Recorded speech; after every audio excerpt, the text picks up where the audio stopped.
and you are having so much expenditure on defense because of your geopolitical tensions which is happening in the world, specifically in our neighboring country. So it is a really very difficult and task to create a balance to keep because if you have spent more money, if government spend more money, there will be less money for the private sector to take in. At the same time, you see that it probably is hitting you in terms of costlier import, and ultimately it will translate into a higher inflation.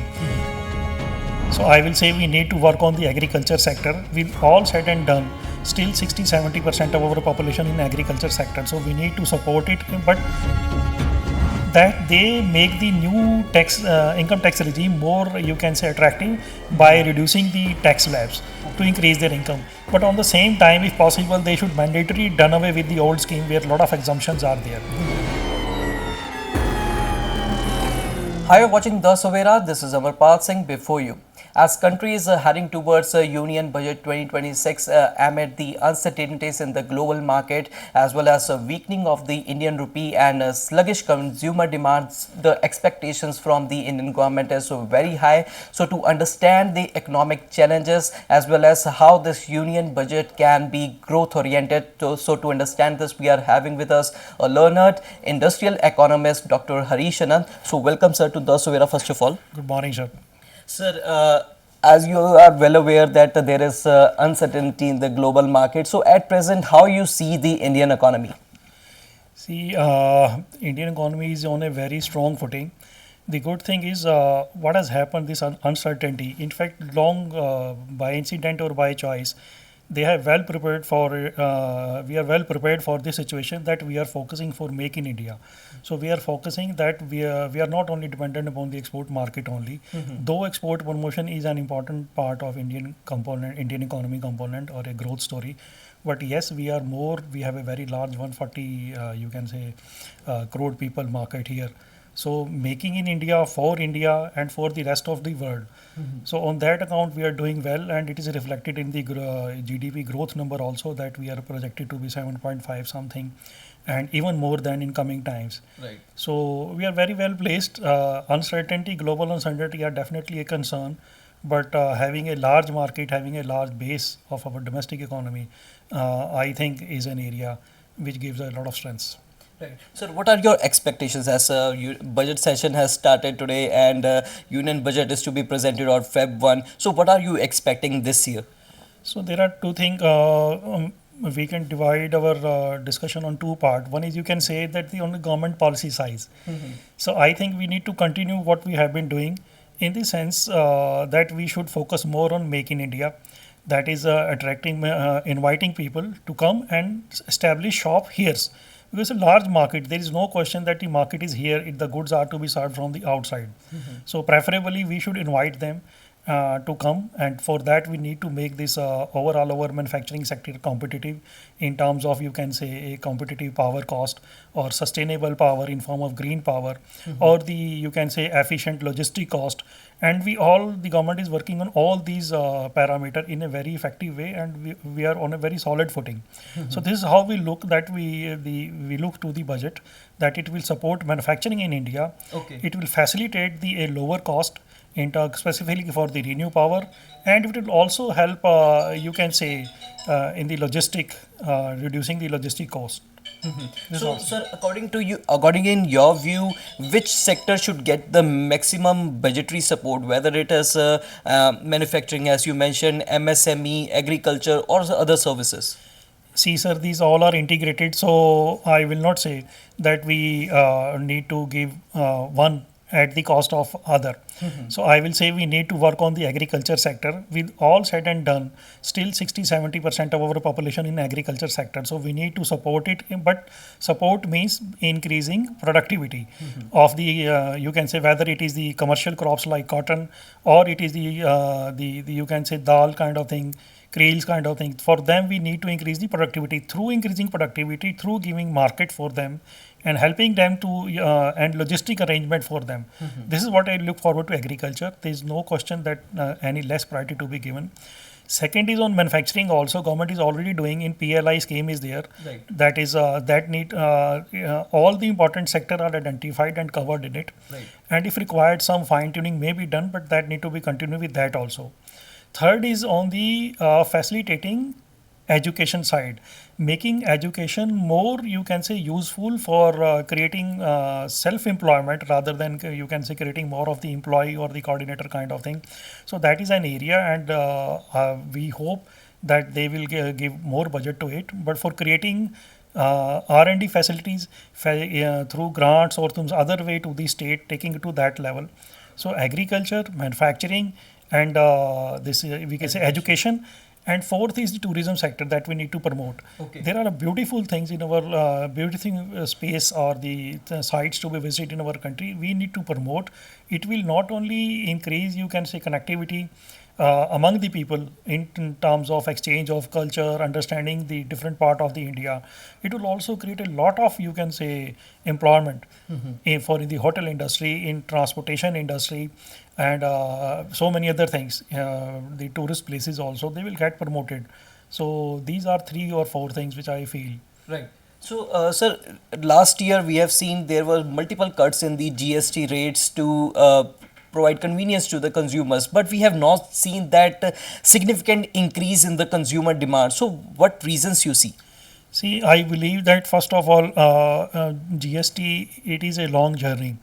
We are a few steps ahead on this long journey in the sense that we were having before GST, there were many different states and all states were having their own sale taxes. Exactly. So we were in a mess kind of thing. Now at least you have shifted to a GST, bringing around, you can say 30, 35, 6 states and union territory on or some common tariff structures, or you can say GST rates, sale tax rates one way. It is very difficult. So first step was taken by the government when they agreed all the state to it, and it's a big move for India.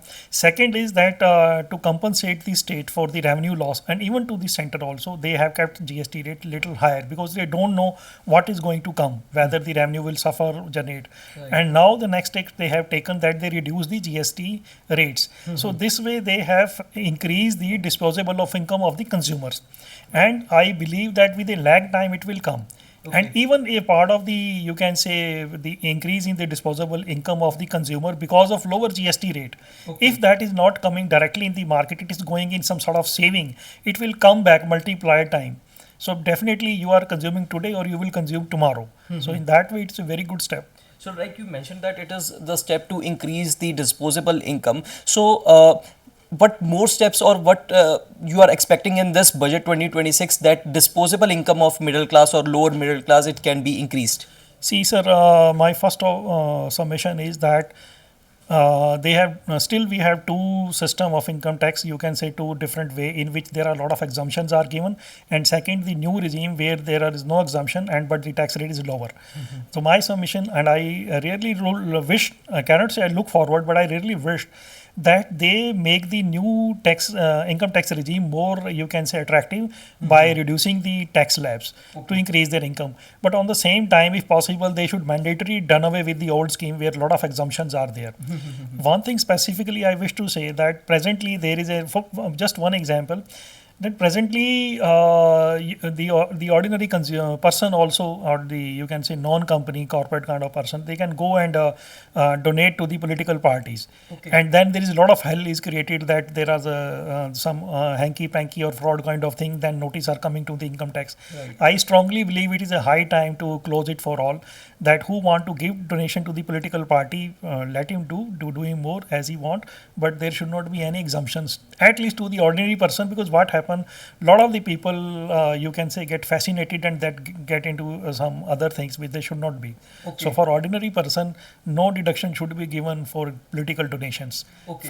For organized sector or for other things, they may continue. Right. Sir, and if we talk about the Indian rupee, we have seen in some past few months that Indian rupee is slipping down against US dollar. So what overall impact you see?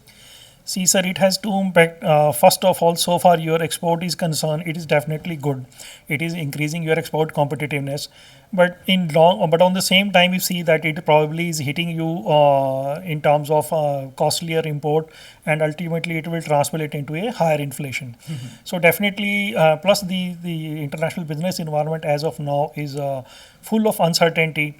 There is no clear-cut guidelines that in which direction the world trade will take. Protectionism is growing, and the globalization which was there in the past, now it is getting a hit or getting a backseat. So these are some of the things. These are the uncertain time, and I believe this is also a result of uncertainties.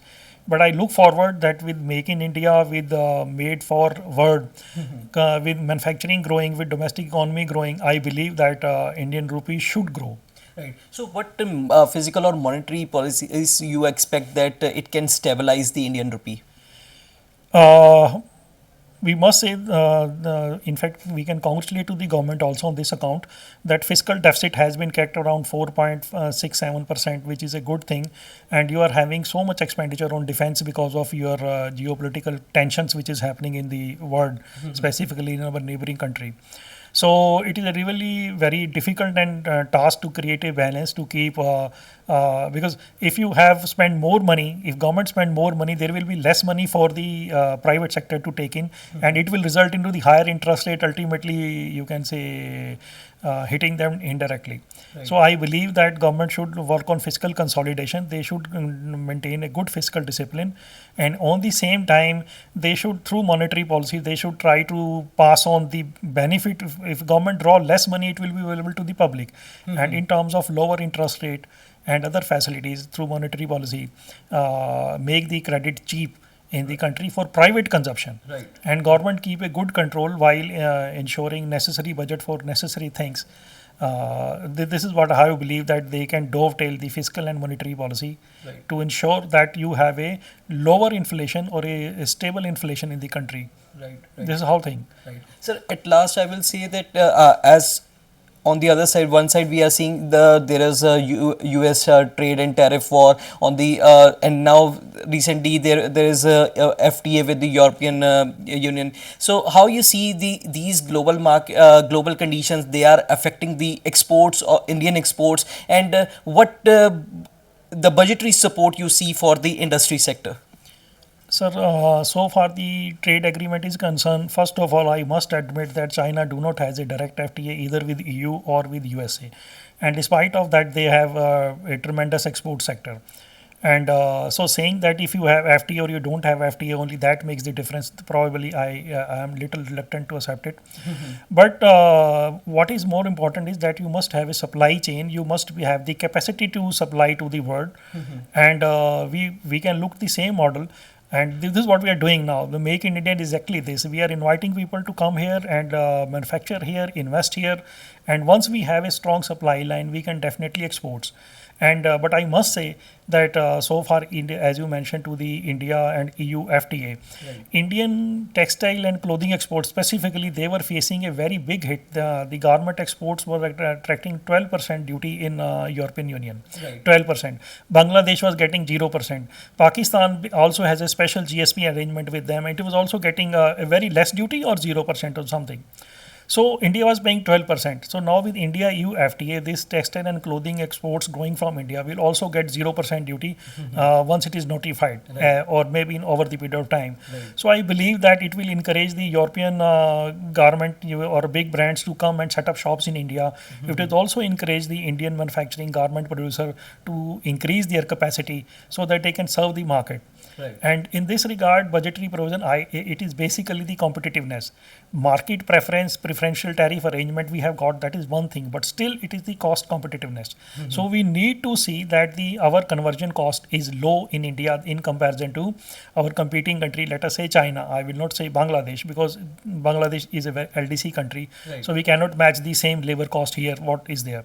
So I look forward that government will, it is working on it. They will see that the power cost in India is less, the interest cost in India is less, the employee are skilled, so even our cost is a little higher than Bangladesh, that through productivity increase we will be able to compete them. And infrastructure, the logistic arrangement, the movement of the goods, And then more importantly, the cargo, the shipment, you can say presently we have a very less facility in comparison to China for transporting. The marine logistic, the transportation is not so competitive in our country. We don't have very direct vessels. So we hope that government will work on these the marine infrastructure, the logistic infrastructure, the power cost, and try to work for making the labor competitive through skill development. And this way we can create a overall ecosystem where we can produce things which are competitive. Right. Right. So this is how I look. The government will work on these areas. At last, what few points you want to highlight or suggestions to the Indian government as the budgetary session is on? Sir, I will suggest first of all on the, you can say, that we need them. They are doing the right thing. That we need to work more on promoting manufacturing in India. This is one thing, and we need to, you can say, invite more and more people, specifically from the Korea side, from the Japan side, to come and set up shops here in India. Right. In engineering goods, in textile and clothing goods, we have a labor sufficient with us. We have raw material with us. We need to invite them. So if required, the PLI schemes need to be more incentivized. More incentives to given. It must be given. Second, on agriculture sector also, I look forward with that 60-70% of the population still dependent upon it, though it has a lower share in the GDP. But they need to see that how they can increase the productivity, how they can increase. For example, our cotton productivity is one of the lowest in the world. Even we take it to the world average to about 1000 kg per hectare, it will do increase the double or triple. And then we need to create the storage capacity also. And of course, it's a sensitive subject, so government need to do more careful talk. But this is some area where need to do. In education also, we need to see that how we can, you can say, create our curriculum in such a way that work for the skill development. Even at the, I will suggest that we need to bring out the artificial intelligence, AI kind of thing use even at the school level. So by the time a student is 10+2, he is able to earn at least some amount of money. So he had some experience. So and for some focus on entrepreneurship, then women empowerment is, these are some of the area in which already government is doing. This is how I look at it. Right. Thank you so much, sir, for giving your valuable time. So he was a learned industrial economist, Dr. Harish Anand, who has shared his valuable insight into this matter. So it's remain to see how Union Budget 2026 it will maintain the balance between the physical discipline as well as the growth. So we will keep updating you. Stay tuned to the Savera for more updates. Amarpal Singh with cameraman Sandeep Singh.